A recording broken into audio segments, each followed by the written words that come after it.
menimbang bahwa selanjutnya pemohon mendalilkan telah terjadi pengangkatan pejabat kepala daerah yang masif sebagai implementasi pelaksanaan pemilihan kepala daerah serentak tahun 2024 yang penunjukannya tidak memenuhi indikator sebagaimana termaksud ditentukan dalam putusan Mahkamah Konstitusi nomor 55 tahun 2019 dan nomor 67 tahun 2021 yang seterusnya dianggap telah diucapkan. Bahwa sejalan dengan pertimbangan hukum Mahkamah berkenaan dengan kewenangan Mahkamah untuk mengadili pelanggaran yang berkaitan dengan proses pemilu, khususnya dalam hal ini pelanggaran yang bersifat TSM, sebagaimana telah dipertimbangkan dalam paragraf 3.1 di atas. Penting bagi Mahkamah untuk menegaskan bahwa dengan berwenangnya Mahkamah untuk masuk ke dalam menilai lebih dalam proses penyelenggaraan pemilu, tidak berarti lantas menegasikan segala proses penyelesaian sengketa yang dimiliki oleh lembaga-lembaga lain di luar Mahkamah sebagaimana telah ditentukan dalam Undang-Undang Pemilu. Terhadap penyelesaian pelanggaran administrasi pemilu yang terjadi secara TSM terhadap tata cara, prosedur, atau mekanisme yang berkaitan dengan administrasi pelaksanaan pemilu dalam setiap tahapan penyelenggaraan pemilu adalah merupakan kewenangan Bawaslu. PD pasal 460 ayat 1, Jungto pasal 463 ayat 1 Undang-Undang Pemilu. Dalam konteks ini, Mahkamah bukan dalam posisi untuk memberikan penilaian terhadap proses penyelesaian yang telah dilakukan oleh Bawaslu, melainkan memastikan bahwa Bawaslu telah melaksanakan kewenangan dan bertindak dengan tepat sesuai dengan azas dan hukum pemilu yang berlaku. Proses penyelesaian sengketa yang dilakukan oleh Bawaslu menjadi sebuah database pengawasan sekaligus sebagai rekam jejak perolehan suara masing-masing pasangan calon yang sewaktu-waktu dapat dibuka kembali untuk menjadi rujukan dalam persidangan PHPU di Mahkamah. Berdasarkan hal tersebut, meskipun Mahkamah tidak terikat pada hasil pelaksanaan kewenangan Bawaslu, akan tetapi momentum pelaporan pelanggaran administrasi dan proses pemilu secara TSM kepada Bawaslu menjadi hal yang penting dalam penyelesaian sengketa tentang hasil perolehan suara. Sehingga dengan tidak adanya pelaporan pelanggaran pemilu secara TSM kepada Bawaslu, maka dapat dikatakan dugaan pelanggaran tersebut dianggap tidak pernah ada, kecuali dapat dibuktikan sebaliknya dalam persidangan. Secara konkret, posisi Mahkamah terhadap proses pelaksanaan kewenangan Bawaslu dalam perselisihan tentang hasil pemilihan umum adalah memastikan lembaga pengawas pemilu telah secara seksama cermat melakukan pengawasan, penilaian, dan penindakan dengan memberikan keputusan atau rekomendasi sesuai dengan azas dan hukum pemilu yang berlaku. Demikian pula dalam hal tata kelola pemerintahan.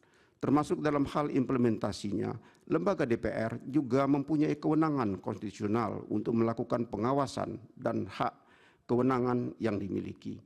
Melekat sepanjang periodisasi jabatan DPR yaitu untuk menilai segala yang berkaitan dengan hasil pemilihan umum. Bahwa selanjutnya Mahkamah juga perlu menegaskan terkait kewenangan Mahkamah dalam mengadili pelanggaran berkenaan dengan proses pemilu. Khususnya dalam hal ini pelanggaran yang bersifat TSM adalah mengenai keterkaitan dan keterpenuhan masing-masing unsur pelanggaran pemilu yang bersifat TSM. Ketentuan pasal 286 Undang-Undang Pemilu dan penjelasannya telah menentukan definisi atas pelanggaran yang terjadi secara terstruktur, sistematis, dan masif. Pelanggaran terstruktur merujuk pada kecurangan yang dilakukan oleh aparat struktural, baik aparat pemerintah maupun penyelenggara pemilihan secara kolektif atau secara bersama-sama. Sedangkan pelanggaran sistematis merupakan pelanggaran yang direncanakan secara matang, tersusun, bahkan sangat rapi. Dan pelanggaran masif adalah dampak pelanggaran yang sangat luas pengaruhnya terhadap hasil pemilihan, bukan hanya sebagian. Selanjutnya yang juga perlu diuraikan serta dibuktikan dalam persidangan adalah hubungan kausalitas antara pelanggaran tersebut dengan kebebasan pemilih dalam menentukan pilihannya, sehingga menyebabkan penyelenggaraan pemilu tidak memenuhi azas langsung, umum, bebas, rahasia, jujur, dan adil yang pada ujungnya berdampak atau berpengaruh secara signifikan terhadap perolehan suara kontestan pemilu. Bahwa terhadap dalil-dalil permohonan terkait dengan pengangkatan pejabat kepala daerah dan perannya menggerakkan struktur di bawahnya untuk pemenangan pasangan calon nomor urut 2, termohon menyampaikan jawaban dan seterusnya telah dianggap diucapkan. Pihak terkait pun memberikan keterangannya dan seterusnya dianggap pula telah diucapkan. bahwa menurut pemohon terdapat hubungan yang erat antara penunjukan penjabat kepala daerah dengan dugaan kecurangan pemilu sebagai berikut. Bahwa menurut pemohon penunjukan penjabat kepala daerah yang didasari oleh peraturan pelaksana berupa Permendagri nomor 4 tahun 2023 tidak memenuhi indikator yang ditentukan dalam putusan Mahkamah Konstitusi nomor dan seterusnya dianggap telah diucapkan. Pemohon mengajukan bukti P4, bukti P37, bukti P38, dan bukti P310 serta ahli Joherman Sajohan. Pihak terkait mengajukan ahli Margarito Kamis dan Halilul Khairi dan saksi Gani Muhammad, Andi Batara Lifu, Ahmad Doli Kurnia, dan Supriyanto. Bawaslu menyampaikan keterangan telah melakukan tugas pencegahan berdasarkan surat keputusan Bawaslu dan seterusnya dianggap telah diucapkan. Bawaslu mengajukan bukti PK3 dan bukti PK4. Bahwa setelah Mahkamah memeriksa secara saksama dalil pemohon, jawaban termohon, keterangan pihak terkait, bukti-bukti surat atau tulisan yang diajukan pemohon dan pihak terkait, serta saksi dan ahli yang diajukan oleh pemohon dan pihak terkait, keterangan Bawaslu, serta bukti-bukti yang diajukan, dan fakta yang terungkap dalam persidangan, Mahkamah mempertimbangkan sebagai berikut.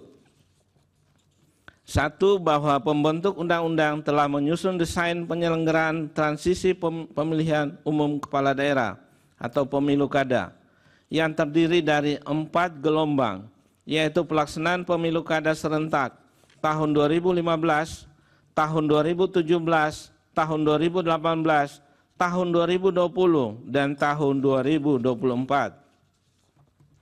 Adapun tujuan penyelenggaraan transisi ini adalah menuju penyelenggaraan pemilu kada serentak secara nasional setiap 5 tahun yang akan dimulai pada tahun 2024.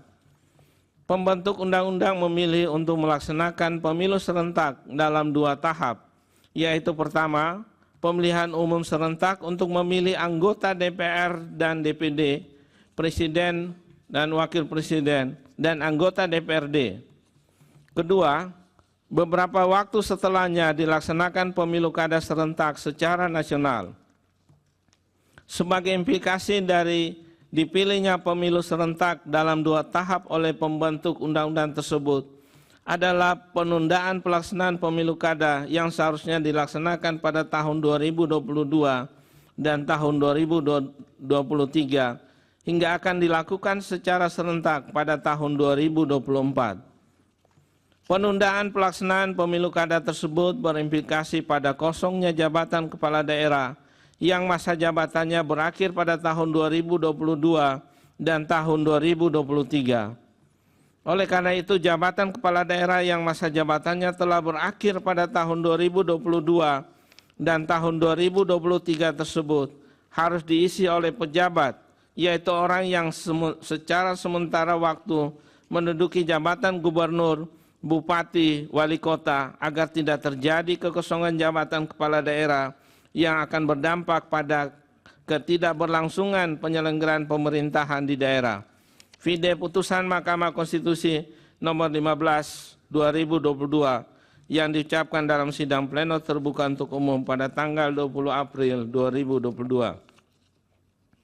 2. Bahwa dalam putusan Mahkamah Konstitusi nomor 67 2021, Mahkamah menegaskan proses pengisian kekosongan jabatan kepala daerah harus berada pada ruang pemaknaan secara demokratis sebagaimana diatur dalam pasal 18 ayat 4 UUD 1945. Oleh karenanya perlu menjadi pertimbangan dan perhatian bagi pemerintah untuk menerbitkan peraturan pelaksana sebagai tindak lanjut pasal 201 Undang-Undang 10 tahun 2016 tentang perubahan kedua atas Undang-Undang nomor 1 tahun 2015 tentang penetapan peraturan pemerintah pengganti Undang-Undang nomor 1 tahun 2014 tentang pemilihan gubernur, bupati, dan wali kota menjadi undang-undang, sehingga tersedia mekanisme dan persyaratan yang terukur dan jelas bahwa pengisian penjabat tersebut tidak mengabaikan prinsip-prinsip demokrasi dan sekaligus memberikan jaminan bagi masyarakat bahwa mekanisme pengisian penjabat berlangsung terbuka, transparan, dan akuntabel untuk menghasilkan pemimpin yang kompeten, berintegritas sesuai dengan aspirasi daerah, serta bekerja dengan tulus untuk rakyat dan kemajuan daerah. Vide Putusan Mahkamah Konstitusi Nomor 67 2021.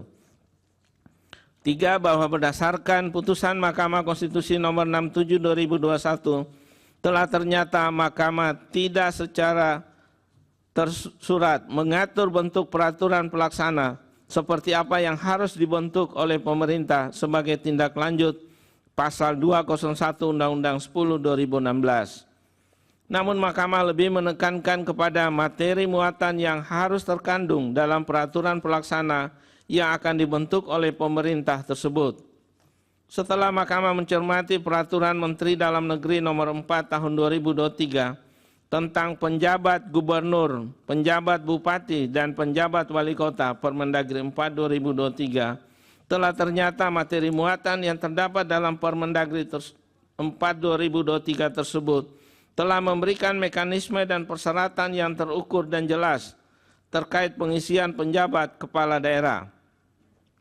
Pengusulan penjabat kepala daerah juga telah memenuhi prinsip-prinsip demokrasi karena diusulkan, dibahas, dan ditentukan dengan melibatkan DPRD sebagai lembaga perwakilan rakyat daerah, gubernur sebagai kepala pemerintahan daerah untuk mengusulkan calon penjabat kepala daerah kabupaten atau kota, serta kementerian atau lembaga terkait seperti Kementerian Sekretaris Negara, Sekretaris Kabinet, Kementerian Pendayagunaan Aparatur Negara dan Reformasi Birokrasi, Badan Kepegawaian Negara, Badan Intelijen Negara Republik Indonesia, Kejaksaan Agung, Komisi Pemberantasan Korupsi, Pusat Pelaporan dan Analisis Transaksi Keuangan, serta unsur Kementerian Dalam Negeri.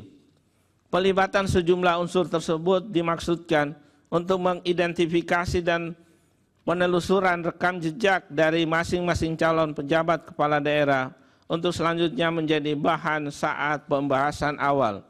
Vide Pasal 5 dan Pasal 10 Permendagri 4 tahun 2023, junto keterangan saksi pihak terkait Andi Batara Livu dalam risalah persidangan perkara 1/PHPU dan seterusnya 2024. Tanggal 4 April 2024 halaman 142.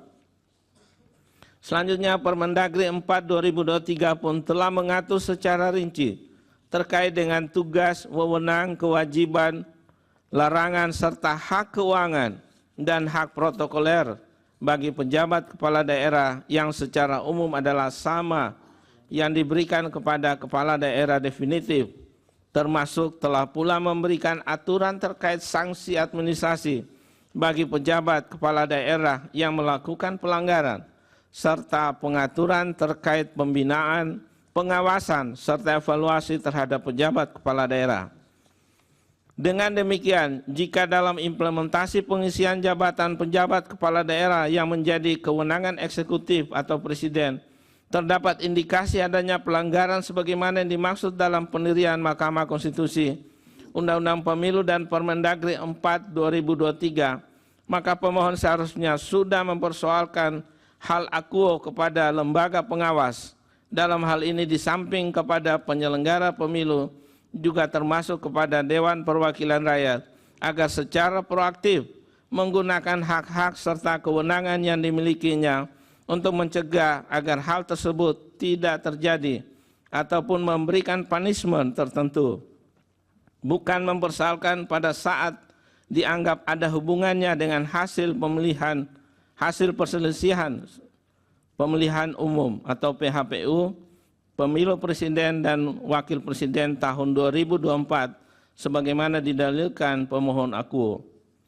Selain itu, terhadap hal dalil pemohon akuo, Mahkamah tidak menemukan fakta hukum adanya keberatan pejabat kepala daerah yang diangkat berpotensi akan memobilisasi pemilih sehingga akan memengaruhi perolehan suara pasangan calon presiden dan Wakil Presiden nomor urut 2. Terlebih lagi, proses penunjukan pejabat kepala daerah sudah sesuai dengan ketentuan peraturan perundang-undangan yang berlaku.